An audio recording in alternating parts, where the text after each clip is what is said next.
Voilà, donc après avoir regardé les listes, nous allons voir un peu comment est-ce qu'on peut les manipuler. Donc nous avons créé cette liste, par exemple, cette liste de fruits, donc une liste qui contient trois fruits, la pomme, la banane et puis la cerise. Cette liste que nous venons de créer. Donc par la suite, qu'est-ce qu'on peut chercher à savoir concernant une liste? On peut par exemple vérifier par exemple si un élément est présent dans la liste.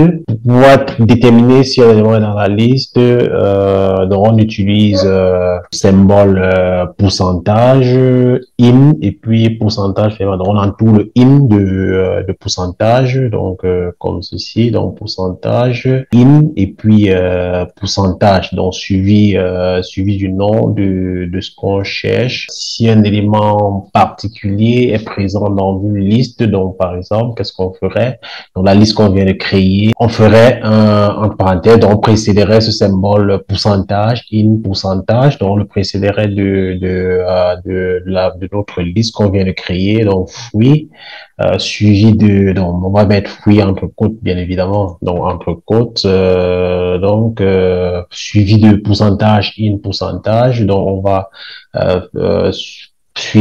poursuivre par le nom de la liste qui s'appelle fruit. Voilà, donc lorsqu'on exécute la commande, donc vous voyez dans la commande error info in object free not found. Donc on n'a pas défini notre objet.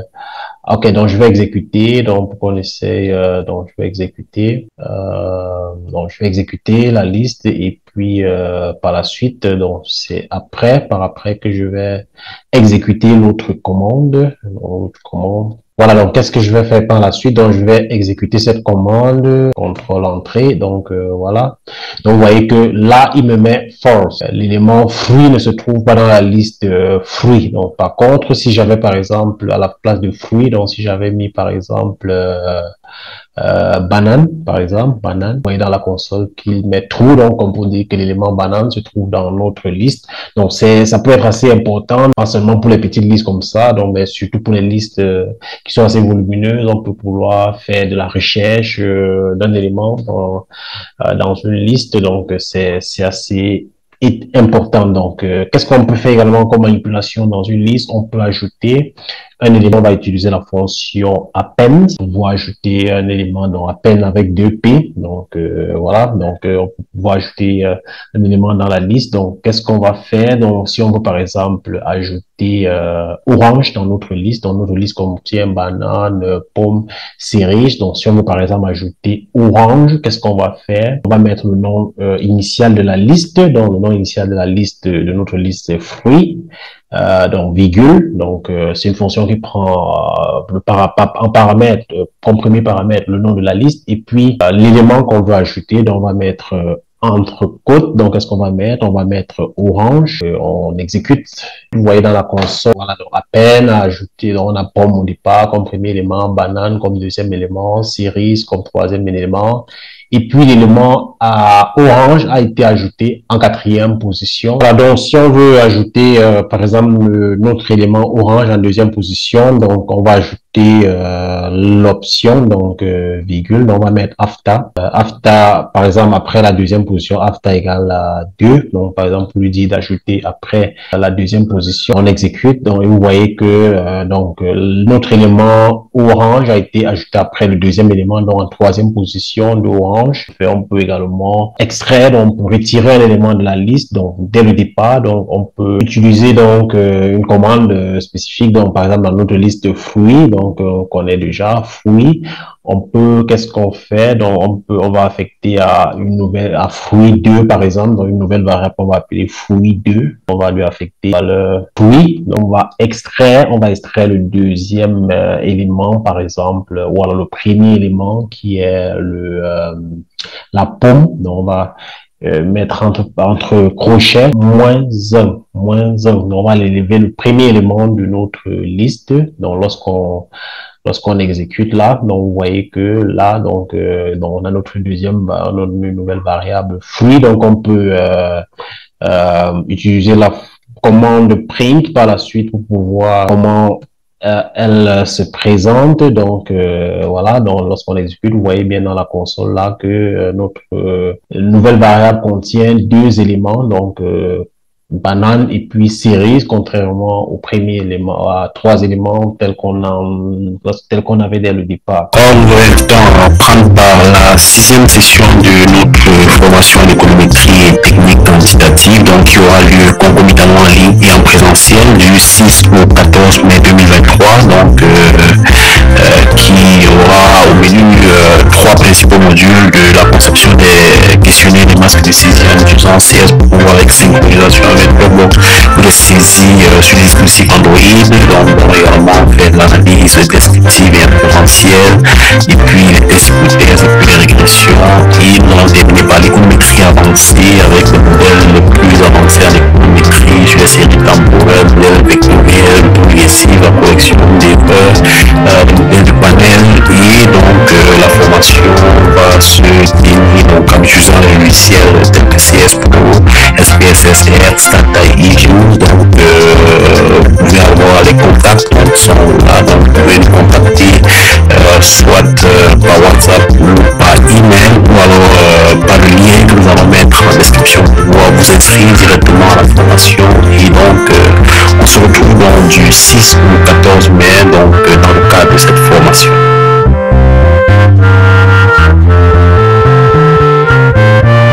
À présent, on va voir un peu comment on peut associer deux listes. Donc, comment est-ce qu'on fait pour associer deux listes? Donc, on vient de créer la liste fruits et puis la liste fruits 2. Donc, si on veut par exemple associer les deux listes, on va utiliser les mêmes éléments qu'on a fait pour les variables. Donc, notamment la fonction C. Donc, on a déjà vu, donc on va par exemple créer donc une troisième liste qui va s'appeler fruits 3, à laquelle on va tout simplement associer. Donc, on va affecter la valeur C du donc premier élément c'est fruit 1, fruit donc et puis fruit 2. Donc, lorsqu'on va associer fruit et fruit 2, tout simplement en utilisant la fonction C, qu'on connaît déjà, lorsqu'on va exécuter, donc vous voyez bien que notre fonction fruit 3, notre liste fruit 3 a été créée. Voilà, donc on peut utiliser donc la fonction print, donc par la suite, pour pouvoir concaténer les deux, pour pouvoir afficher la liste dans la nouvelle liste, qu'on a appelée fruit 3, donc fruit 3, donc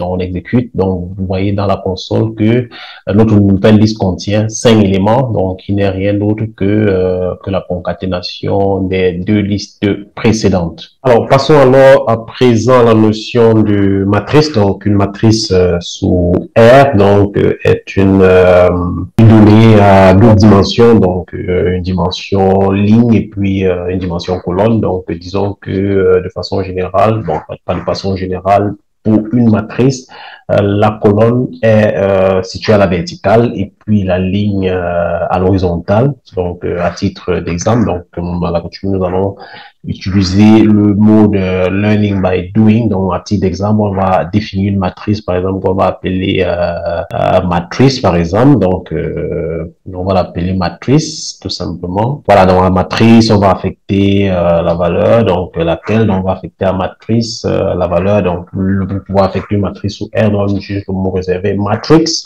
Donc, matrix comme ça, comme ceci. Donc, c'est une fonction qui est connue sous R, donc qui prend trois paramètres. Donc, le premier paramètre, c'est un vecteur, donc une chaîne de caractères. Et puis, donc après, donc on définira le nombre de lignes et puis le nombre de colonnes, donc comme autre paramètre.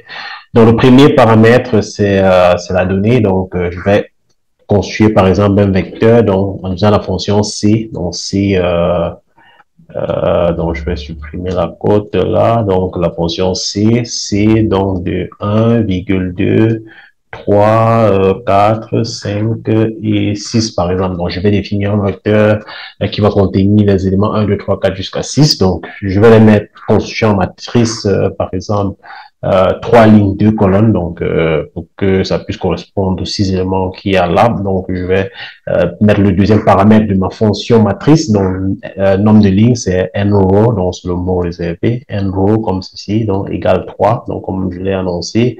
Et puis, le nombre de colonnes, le nombre de colonnes, donc n col pour le nombre de colonnes, donc est égal à 2. Donc voilà le résultat qu'on a. Donc si on exécute là, donc vous voyez dans la console qu'effectivement donc ma matrice a été générée, mais je peux utiliser la commande print bien évidemment comme on l'a toujours fait, donc pour pouvoir afficher le contenu de ma matrice. Donc j'ai appelé tout simplement matrice. Donc je vais exécuter là. Puis vous voyez que ma matrice deux lignes, trois lignes, deux colonnes a été généré, donc les éléments sont 1, 2, 3 qu'on a mis sur la première colonne et puis 4, 5, 6 qu'on a affecté à la deuxième colonne de notre matrice. Donc après avoir donc un autre exemple, hein, donc une matrice ne peut pas forcément contenir que de nombres. Donc une matrice peut contenir des éléments alphanumériques, voilà, des chaînes de caractères. Donc je vais par exemple définir une nouvelle matrice que je vais appeler matrice 2 par exemple, à laquelle je vais affecter donc la valeur, donc utiliser la fonction matrix. Matrix, je vais ouvrir, donc qu'est-ce que je vais faire par la suite? Je vais définir un vecteur C, donc qui va être constitué par exemple d'éléments naturellement de même nature, hein, puisqu'il s'agit d'une matrice, donc des fruits par exemple.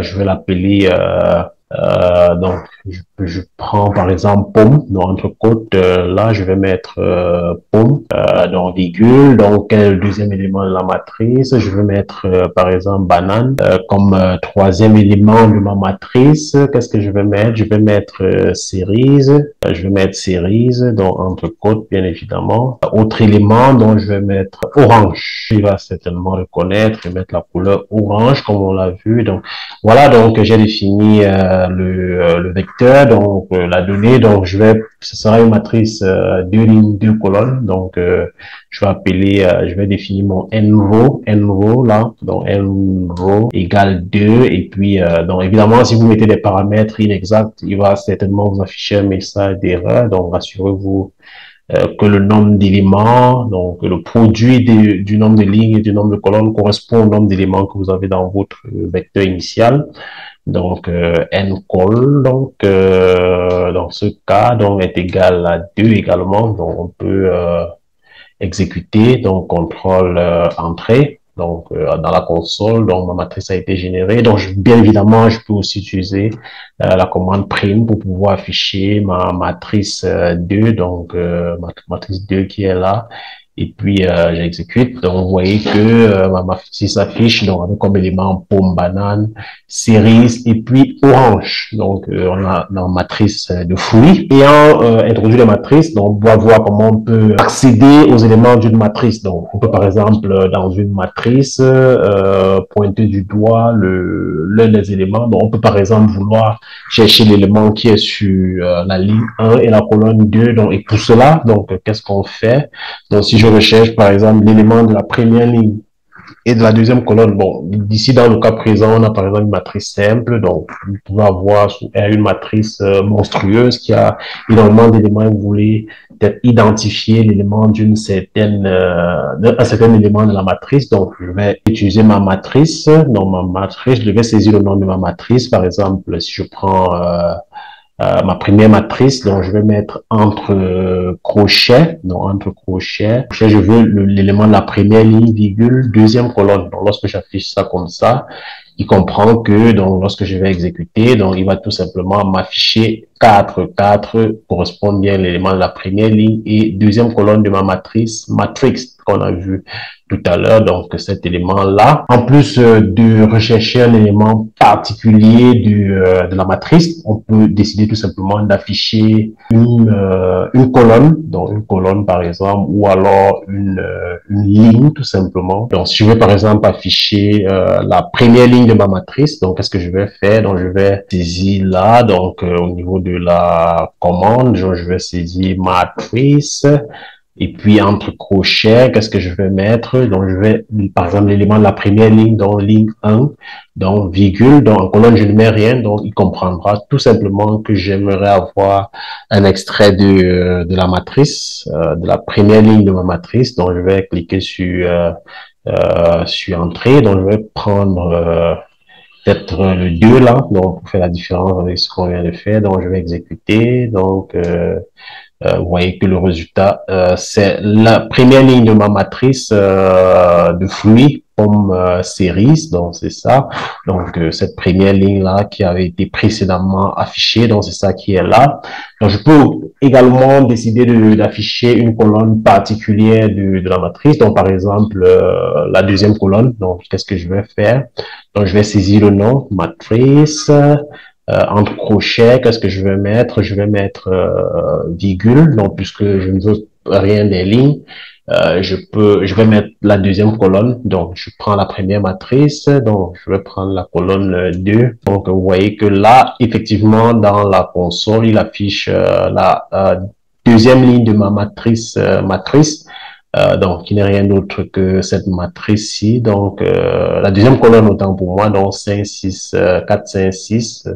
Voilà, donc voilà cet élément-là qui est affiché là. Il peut également arriver quand on veut extraire donc plusieurs lignes, plusieurs colonnes. Donc, voyons d'abord le cas de ligne. Donc, si on veut pouvoir extraire un élément d'une ligne, on va utiliser la fonction C, donc pour pouvoir extraire. Donc, nous allons toujours, par exemple, nous allons considérer notre matrice, notre première matrice que nous avons générée tout à l'heure. Donc, comment est-ce qu'on fait donc pour pouvoir, n'est-ce pas, extraire, par exemple, l'élément de la première ligne et de la troisième ligne également. Donc, qu'est-ce que je vais faire? On va prendre, donc, en fait, ce qu'on va faire, ce qu'on va utiliser les éléments de notre matrice 3, donc on va, à défaut de définir une matrice 3 lignes, 2 colonnes, donc on va plutôt définir une matrice qui a 2 lignes et 3 colonnes. Donc, qui va s'appeler, comment est-ce qu'elle va s'appeler? Donc, elle va s'appeler matrice 3. Donc, on va l'appeler matrice 3. Donc, matrice 3, donc, qui va avoir cette fois-ci 2 lignes et puis 3 colonnes. Donc, on va par exemple extraire les 2 premières colonnes. Donc, on exécute là. Voilà, donc notre matrice a été constituée donc à 2 lignes, 2 colonnes. Donc, on peut l'afficher en utilisant la fonction print. Donc, vous voyez comment elle s'affiche, une matrice 2 lignes, 3 colonnes. Donc, on va extraire par exemple les 2 dernières colonnes, les colonnes 2 et 3. Donc, comment est-ce qu'on va procéder? Donc, on va utiliser donc bien évidemment le nom de la matrice pour faire l'extraction. Donc on va matrice 3, donc entre crochets. Voilà, donc on va rien saisir du tout au niveau de la ligne pour l'extraction. Donc on va mettre tout simplement virgule. Donc et au niveau de la colonne, on va mettre par exemple c'est 2,3. Donc là. Donc, on exécute. Donc, vous voyez que là, effectivement, on a extrait ici les 2 derniers éléments de notre matrice, les 2 dernières colonnes de notre matrice précédente. Voilà, donc en plus de pouvoir identifier les éléments d'une matrice, les éléments simples, les lignes, les colonnes, donc on peut également ajouter des éléments à une matrice, donc à savoir les lignes ou alors les colonnes, donc tout en se rassurant que la taille correspond à la taille, en fait, qu'on a une taille qui permet de matcher avec les éléments qu'on avait avant. Bien évidemment, on va créer de nouvelles matrices. Donc, si on part, par exemple, de notre matrice 2 lignes, 2 colonnes séries, donc la matrice de fruits qu'on a créée, donc qu'on a appelée la matrice 2.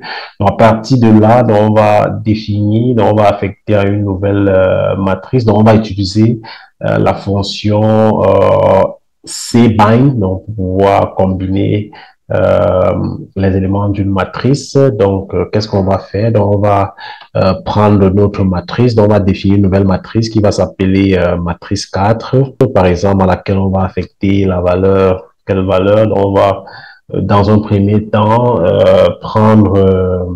donc, on va utiliser la fonction cbind, donc cbind comme ceci, donc ça permet de combiner une matrice, donc c'est cette fonction-là.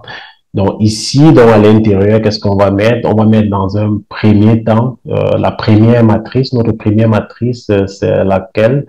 Donc notre matrice, donc on va utiliser matrice, la matrice 3. Donc notre matrice c'est 2 autant pour moi. Donc on va utiliser matrice 2 comme premier élément de C-bind. On va combiner quoi et quoi? On va combiner matrice 2 et de nouveaux éléments qu'on va ajouter dans virgule. Donc, on va maintenant utiliser la fonction C pour pouvoir ajouter de nouveaux éléments à la matrice. Donc, on va par exemple ajouter aux fruits qu'on avait tout à l'heure. On va ajouter papaye, on va ajouter la mangue comme fruit additionnel. Donc, en plus de la mangue, on va par exemple ajouter avocat. La matrice avec 2 lignes, 2 colonnes. Donc, on va ajouter une ligne tout simplement. Donc, on peut pas avoir plus de 2 éléments. Donc, puisque c'est une matrice 2, 2, donc on va ajouter tout simplement papaye et puis mangue. Donc, on va combiner matrice 2 et puis c'est ce nouveau vecteur là. Donc,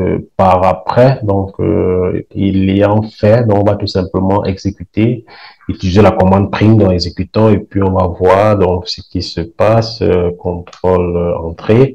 Donc ma matrice a été définie, donc je peux utiliser la commande print pour qu'on voit donc à quoi ça ressemble. Donc print matrice 4, donc on va l'afficher. Donc voilà, donc vous voyez que ma matrice, donc dans ma matrice qui avait 2 lignes, 2 colonnes, on a ajouté une nouvelle colonne donc qui a ajouté à la matrice cette matrice-ci, donc cette nouvelle colonne-ci. Voilà, donc il s'appelle papaye et puis mangue. Donc on a ajouté une nouvelle colonne donc en utilisant la combinaison, la fonction cbind.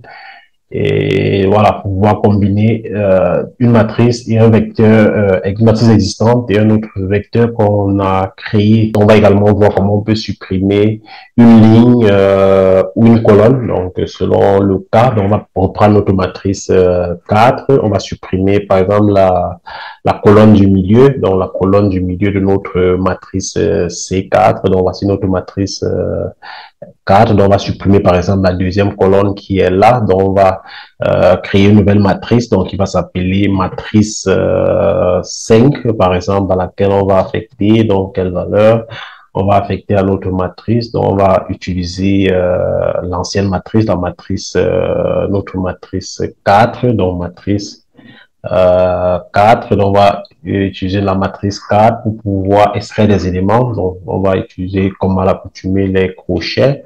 Donc, à l'intérieur des crochets, on va par exemple dire d'extraire la colonne 2. On va mettre une virgule avant, juste comme pour lui dire que rien au niveau de la ligne, et puis mais extraire la deuxième colonne. Donc, on va exécuter, donc pour voir, donc on peut afficher également en utilisant la fonction print. Donc là, donc lorsqu'on affiche notre matrice 5, dans notre matrice 5, on voit donc voilà, donc si on exécute que donc la deuxième colonne, la colonne où il y avait cerise orange a disparu, donc parce qu'on a demandé ici d'extraire. Donc on peut également décider d'extraire plutôt une ligne, donc en faisant matrice, donc créer une nouvelle matrice, bien évidemment, qui va s'appeler par exemple matrice 6, dans laquelle on va affecter la valeur, donc en utilisant toujours notre matrice 4, notre matrice 4 par exemple, et puis à laquelle on va tout simplement mettre les crochets. Donc qu'est-ce qu'on va faire? Donc on va extraire la deuxième ligne par exemple, donc moins C2, donc mais moins, et puis en colonne par exemple, on ne met rien du tout, donc il comprendra qu'il va extraire la ligne 2 mais pas la colonne. Donc, on peut exécuter et puis en même temps utiliser la fonction print pour pouvoir afficher notre matrice 6, donc notre matrice 6 qui est là. Donc, on peut exécuter et donc vous voyez que là, donc, on a une nouvelle matrice. Donc, la deuxième ligne a été supprimée. Voici notre matrice 6, donc il y avait pomme, cerise, papaye et puis la deuxième colonne banane, orange, mangue, donc qui a été supprimée. Donc, après la manipulation qu'on vient de faire. Donc, on peut également combiner la suppression de lignes et de colonnes dans notre dans notre programme. Donc ici, qu'est-ce qu'on va faire? On va par exemple supprimer, toujours en se basant sur notre matrice 4, supprimer par exemple les éléments, une ligne et une colonne en même temps. Donc on va faire, on va créer une nouvelle matrice, par exemple, qui va s'appeler matrice 6, matrice 7, autant pour moi, puisque la matrice 6 existe déjà, donc à laquelle on va affecter la valeur matrice. Donc on va prendre la matrice 6 à laquelle on va extraire à la fois, donc entre crochets, donc on va extraire à la fois moins C 2 et on va également extraire, donc après être sorti de la parenthèse, virgule, moins C, donc on va également extraire la deuxième colonne. Donc, on peut exécuter là, donc pour voir donc ce qui se passe. Donc, utiliser la commande print naturellement pour pouvoir afficher donc la matrice 7 qu'on vient de créer. Donc voilà, donc on exécute. Et donc, vous voyez que donc déjà, il y a eu une petite erreur, incorrect number of dimension. Donc, on a extrait d'abord la première ligne, puis on a extrait la deuxième colonne, error in matrix 6, incorrect number of dimension, matrice 6, voilà. Non, ici, on devait plutôt utiliser la matrice 4, donc pour pouvoir faire l'extraction par la matrice 6, donc je vais refaire, donc je vais sélectionner les deux, donc et exécuter là, donc vous voyez dans la console qu'effectivement, on a notre matrice où à la fois la ligne et la colonne ont été extraites. Donc voici notre matrice 4, donc on extrait la deuxième ligne, donc la ligne où il y a banane. Et après, on extrait également la deuxième colonne, donc il va rester pomme et puis papaye, comme vous pouvez le voir. Comme on l'a fait pour les vecteurs, donc on peut également vérifier si un élément existe dans une matrice. Donc on va toujours se baser sur notre matrice 4 de tout à l'heure. On va par exemple vérifier, par exemple, si orange se trouve dans la matrice. Donc on va faire orange. On va saisir le nom, donc le nom qu'on voudrait vérifier, donc orange, donc le nom c'est orange. Donc on va utiliser la même fonction, donc par pourcentage, et puis orange, on va mettre le pourcentage, et puis in, on va fermer le pourcentage, bien évidemment. On va vérifier si orange in quelle matrice, donc on va in matrice 6, matrice 4, autant pour moi. On va vérifier si l'orange s'y trouve, on va exécuter, donc on aura un booléen qui nous dira si oui ou non. Donc, orange s'y trouve, donc voilà, après exécution, voilà, donc vous voyez bien que c'est trou qui apparaît parce que orange apparaît à l'intérieur.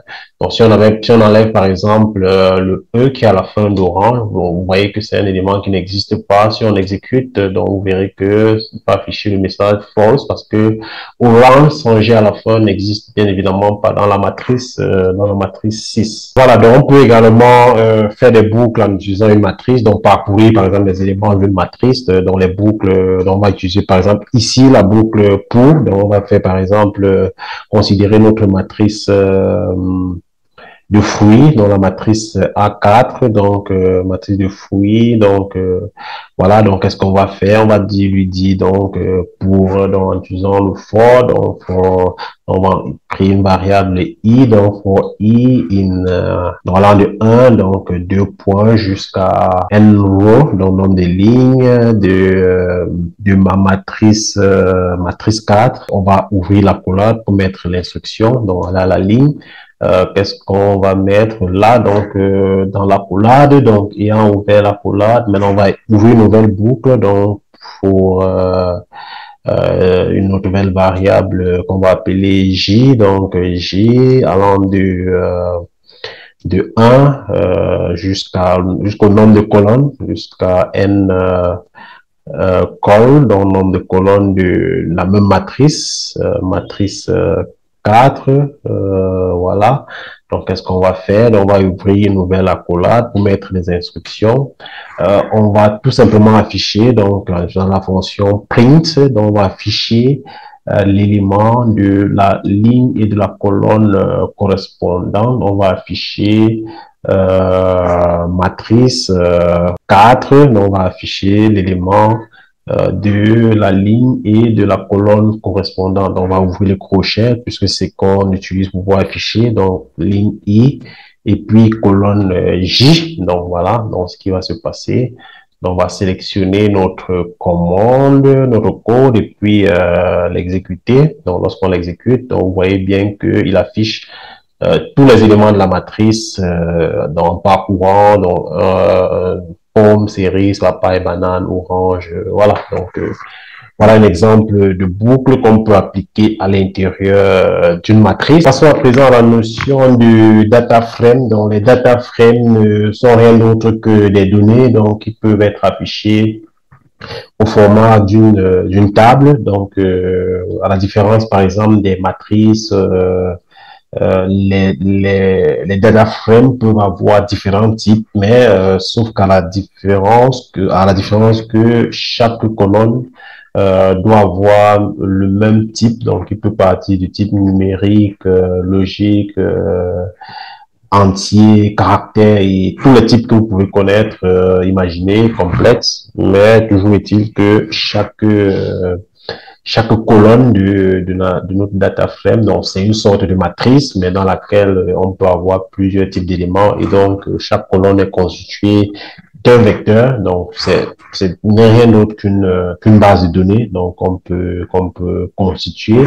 Donc on va utiliser donc la commande data .frame, la fonction data.frame pour pouvoir créer une nouvelle data frame ou une nouvelle base de données. Donc, on va, par exemple, donc créer une nouvelle base de données qui va s'appeler data frame, dans laquelle je vais affecter donc la valeur data frame 2. Donc, il y a un certain nombre de paramètres qu'il faut entrer à l'intérieur de notre data frame. Premier élément de ma data frame, je vais l'appeler formation égale. Donc, premier élément, donc je vais l'appeler donc une data frame à plusieurs paramètres. Donc, les paramètres sont les différentes colonnes de notre data frame. Donc, bien évidemment, il faut se rassurer que tous les éléments de la data frame ont la même taille. Et évidemment, pour que ça puisse marcher, on va la définir en utilisant la fonction C qui permet de définir les vecteurs. Donc, je vais l'appeler for, par exemple. Deuxième élément, Sanina, tout simplement. Troisième élément, autre. Le deuxième élément de ma data frame va s'appeler, par exemple, je vais l'appeler pulse égal, donc égal C. Donc, ça sera des nombres que je vais désigner par exemple 100, 150, 120 par exemple. Donc voilà, donc je suis sorti de cet élément. Donc je vais créer un troisième élément. Donc je vais l'appeler durée. Donc durée égale. Donc je vais utiliser également la fonction C. Donc c'est 60,30 et puis 45 par exemple. Donc je vais sortir de là. Donc voilà, ma data frame a été saisie. Donc qu'est-ce que je vais faire par la suite? Je vais tout simplement exécuter. Donc contrôle entrée. Et donc ma data frame a été créée. Donc si je viens ici dans l'environnement, donc vous verrez bien que il y a une data frame qui a été créée, donc qui s'appelle data frame, donc qui a 3 observations et 3 variables. Donc ça correspond, les 3 observations correspondent à la taille de chacun de nos éléments de la data frame qui sont des variables. Donc on peut utiliser la commande print, tout comme on peut tout simplement cliquer ici. Donc mais je vais utiliser la commande print pour pouvoir afficher notre data frame. Donc print, je vais utiliser print pour que vous puissiez voir donc ce qui va se passer. Je vais l'appeler data frame. Voilà, donc je vais exécuter. Donc j'exécute et puis vous allez voir que notre data frame va tout simplement. Donc voilà ma data frame qui s'affiche là. Donc lorsque je suis la commande prime, donc premier élément, deuxième observation, troisième élément. Donc on a formation. Donc voilà, c'est for stamina autre. Donc il y a maintenant le pulse, donc 100, 150, 120 et puis la durée.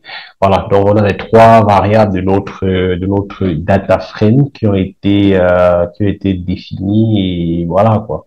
Donc tout comme dans le cadre des matrices, on peut chercher à accéder à des éléments d'une matrice, que ce soit des éléments précis ou alors des éléments précis, ou alors une ligne ou une colonne. Donc, par exemple, soit en ajoutant une colonne qui sera comme une nouvelle variable qu'on ajoute à notre base de données.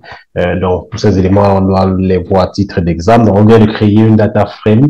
Donc, si on veut, par exemple, accéder au premier élément de notre data frame, on utilise en général les doubles crochets, donc la simple ou le double crochet, donc peu importe, pouvoir accéder par exemple à un élément d'une data frame. Donc je vais accéder à donc le data frame, je vais utiliser mon data frame.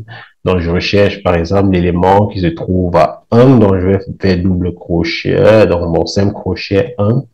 Donc, je peux exécuter là. Donc, je peux exécuter. Donc, vous voyez que le premier élément de ma data frame, donc, qui n'est rien d'autre que la première colonne, donc, formation. Donc, voici ces différents éléments. Donc, je peux rechercher également le deuxième, le troisième.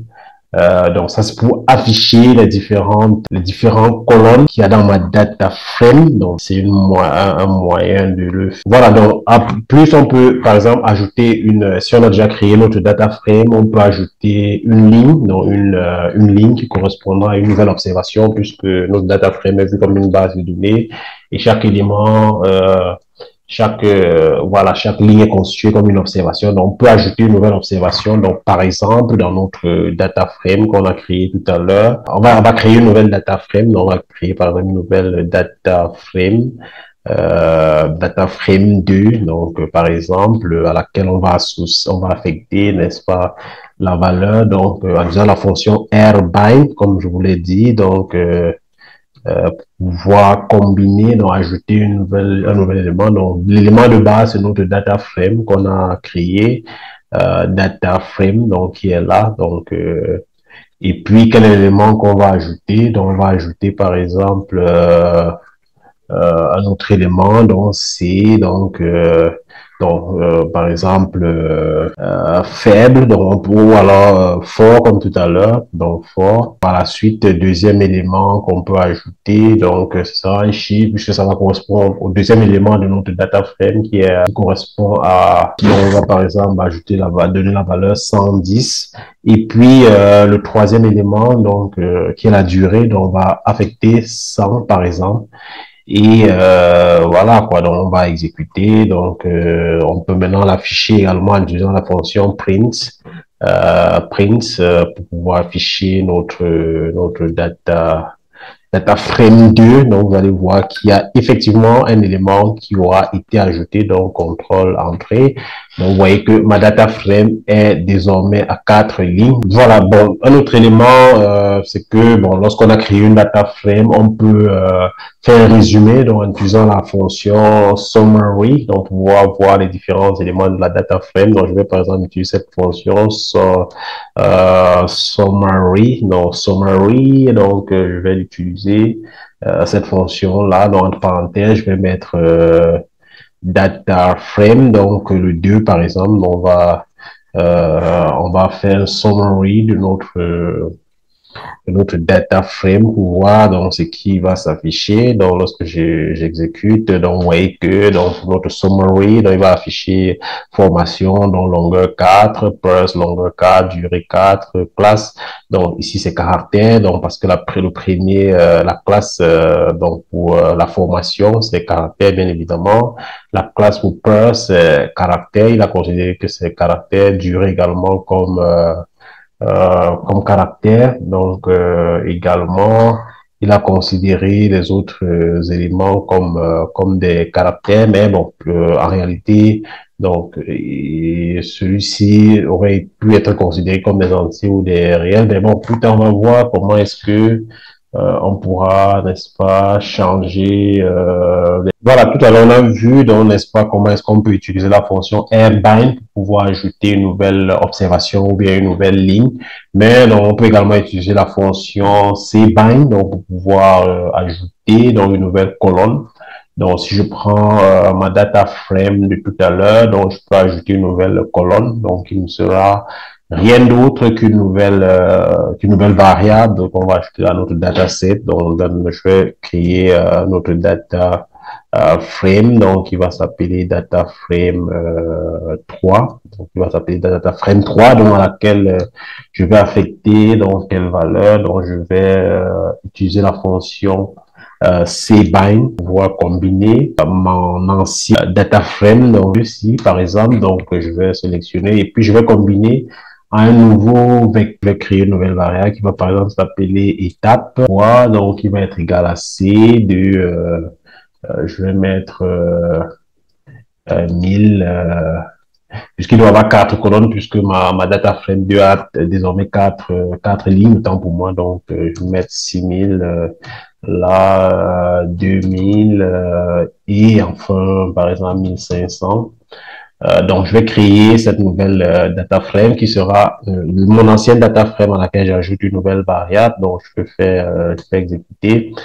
Et donc, ma data frame a été créée. Bien évidemment, je peux afficher donc en utilisant la fonction print data frame 3, donc celle-là, donc je vais tout simplement exécuter et donc vous voyez que là effectivement une nouvelle colonne a été ajoutée et cette colonne s'appelle étape. Donc nous sommes arrangés pour que la taille corresponde à la taille, donc au nombre de lignes de notre ancienne base de données. Voilà, tout comme on a vu comment on peut ajouter une ligne ou une colonne, donc on peut supprimer que ce soit une ligne donc en guise d'observation, ou alors on peut supprimer une colonne donc correspondant à supprimer tout simplement une variable lorsqu'on est dans une base de données. Donc c'est le même principe que pour les matrices. Donc on va créer par exemple une nouvelle data frame. Donc on va appeler par exemple data frame 4 par exemple, à laquelle on va affecter quelle valeur. Donc on va affecter à notre data frame. Donc on va extraire par exemple donc, on va extraire à la fois une ligne et une colonne pour que vous voyez un peu à quoi comment ça se passe. Donc, on va extraire de notre data frame 3. Donc, dans notre data frame 3, donc on va extraire donc quoi? Donc, on va extraire donc, entre crochets. Donc, vous l'avez deviné, on va extraire le premier élément de la ligne, la première ligne, donc moins C1. Et puis, donc, par exemple, la deuxième colonne, moins C2.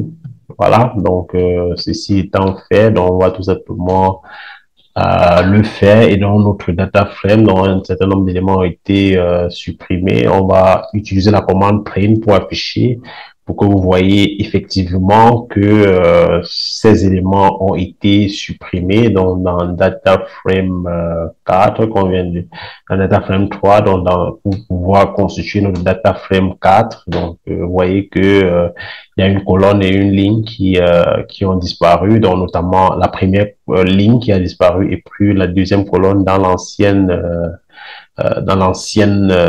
data frame qu'on a créée. Voilà, donc on peut également chercher à savoir quelles sont les caractéristiques d'une data frame. Donc, il y a la fonction dim, donc dim pour dimension, qui permet déjà de savoir à la fois le nombre de lignes et de colonnes. Donc, je vais prendre par exemple pour data frame le 4, donc pas le 4, le 3 par exemple. Donc si j'exécute ceci, donc dans la console, vous verrez qu'effectivement il a affiché 4, 4, donc pour dire que notre data frame a 4 lignes, 4 colonnes, donc notre data frame 3.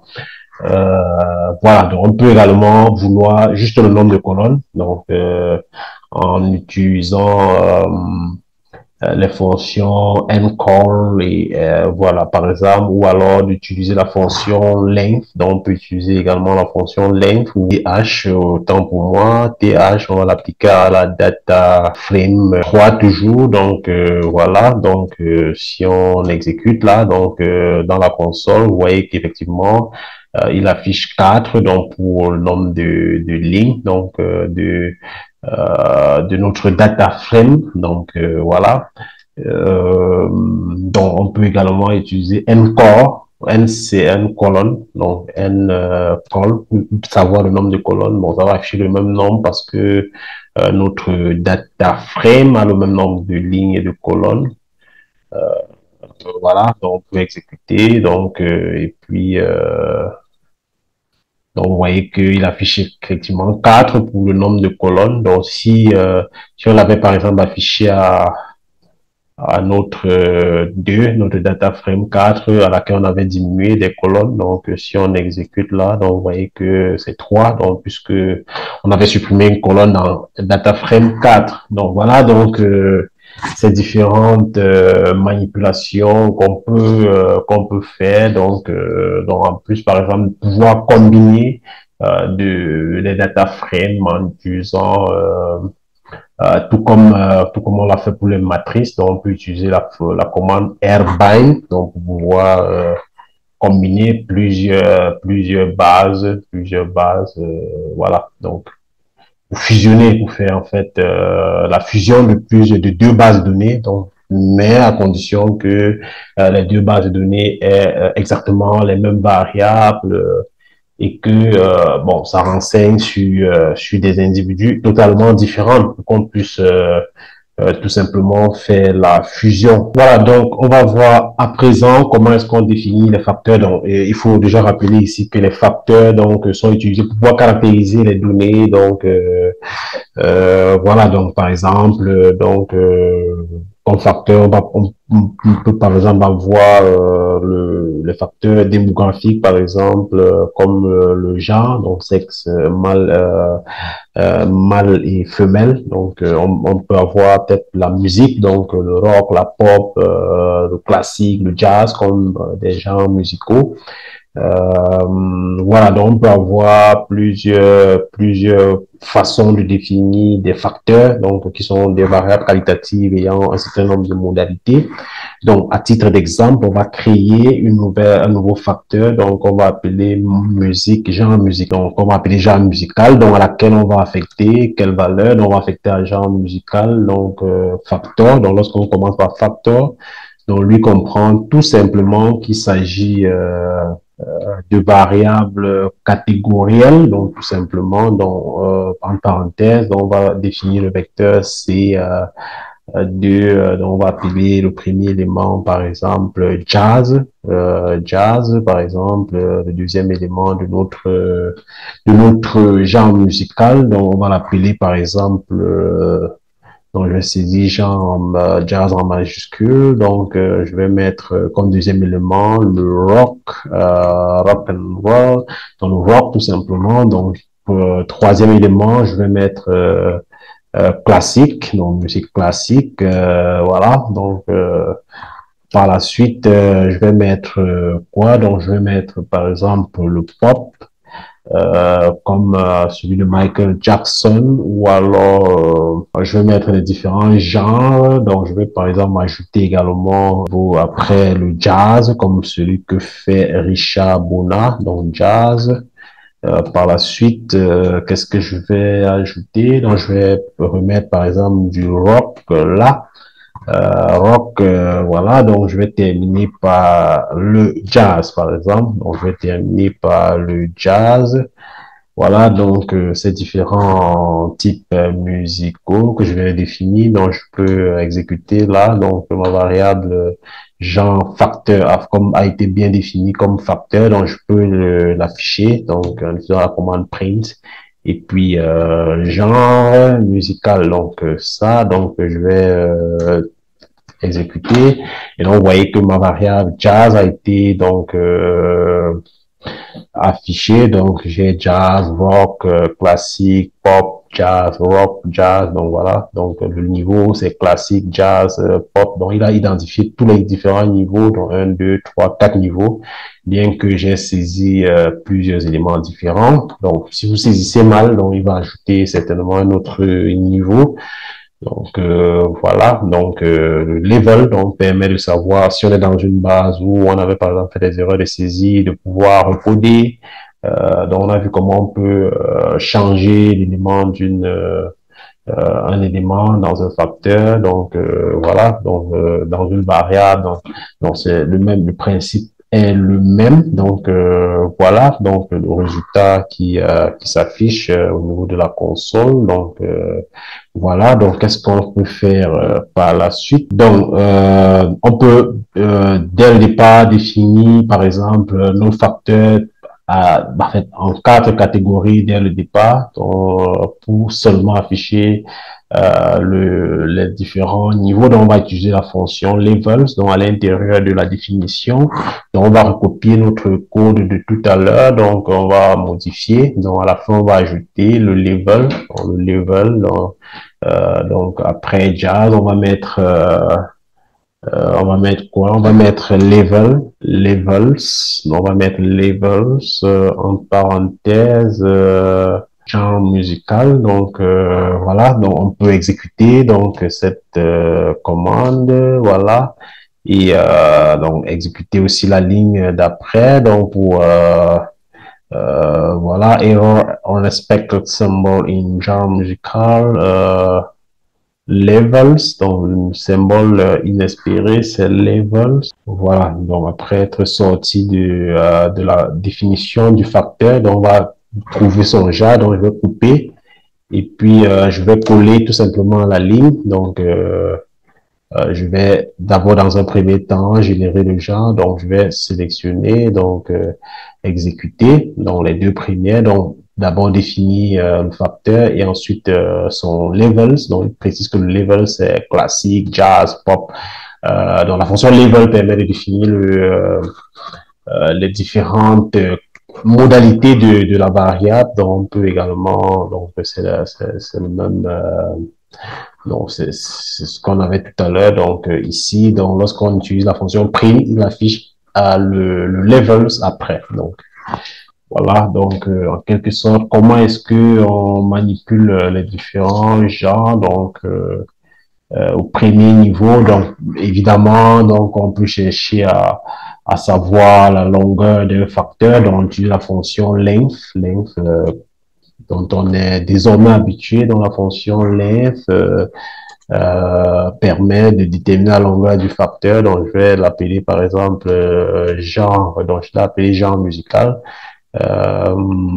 Donc voilà, donc je peux chercher la longueur de ce facteur. Donc, il va m'afficher ce que vous connaissez déjà donc dans la console. Donc 7. Donc il y a 1, 2, 3, 4, 5, 6, 7. Donc la longueur de mon facteur est de 7. Donc, bien évidemment, on peut chercher à accéder à un facteur, dans un élément donné de notre facteur. Donc, c'est le même principe. Donc, j'utilise le nom du facteur, donc, qui est genre musical. Donc, par la suite, on va utiliser les crochets. Donc, vous avez défini, donc, le crochet. On va, par exemple, dire qu'on veut, par exemple, le troisième élément de notre facteur. Donc, ce troisième élément-là, pour pouvoir le déterminer. Donc, on va tout simplement cliquer sur exécuter. Donc, et puis vous allez voir dans la console que donc le genre c'est bien et bien le troisième genre c'est bien classique. Donc classique. Donc, je reviens dans le vecteur 1, 2, 3. Donc, le troisième élément c'est bien classique dans la musique classique. C'est le troisième élément de notre facteur qu'on vient de définir. Donc, on a vu un certain nombre d'éléments. On peut également changer les éléments dans un facteur. Donc, par exemple, on peut décider, par exemple, donc on va utiliser le nom du facteur, donc genre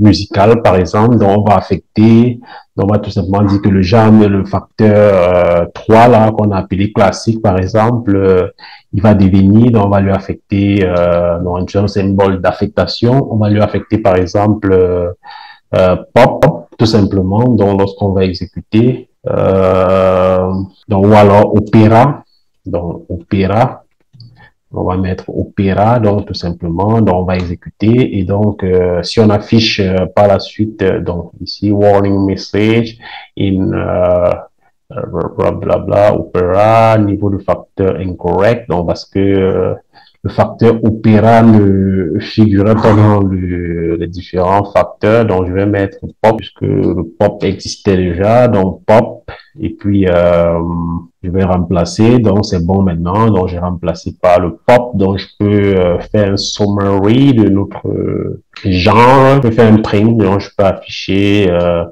Donc, genre musical, donc en utilisant, voilà, tu peux exécuter cette ligne. Donc, vous voyez que, donc, un, deux, trois, le troisième élément qui était classique est devenu pop. Donc, on a remplacé pop tout simplement par classique.